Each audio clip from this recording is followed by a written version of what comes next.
Mbrëm në orën 20:20 minuta 29 vjeçaria SHP nga Gostivari ka raportuar se një orë gjysmë më parë kishte qenë sulmuar fizikisht nga fqinje e saj, RB 38 vjeç, nga objekti ku banonin.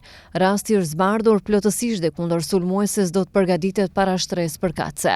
Të dielën orën 15:40 minuta në sektorin për punë të brendshme në Tetov është raportuar se në rrugën Gostivar-Kërçov, në afërsi të gurthyeve të hapura, ka ndodhur aksident trafiku në të cilën ishin përfshirë 2 automjete, vetura Golf me targa regjistrimit të Tetovës, të cilën e drejtonte 24 vjeçari BB, dhe Passat me targa të Gostivarit, të cilën e ka drejtuar 34 vjeçari EH nga Debreshi Gostivarit.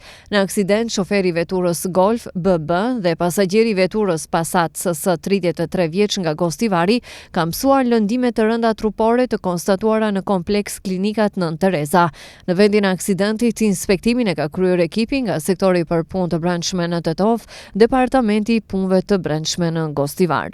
Zyrtar policor të sektorit për punë të brendshme në Tetov, dje nga ora 18 deri në orën 14, kanë kryer aksion kontrollues ndaj automjeteve që kryejnë transport publik të udhëtarëve, kryesisht autobus dhe furgona.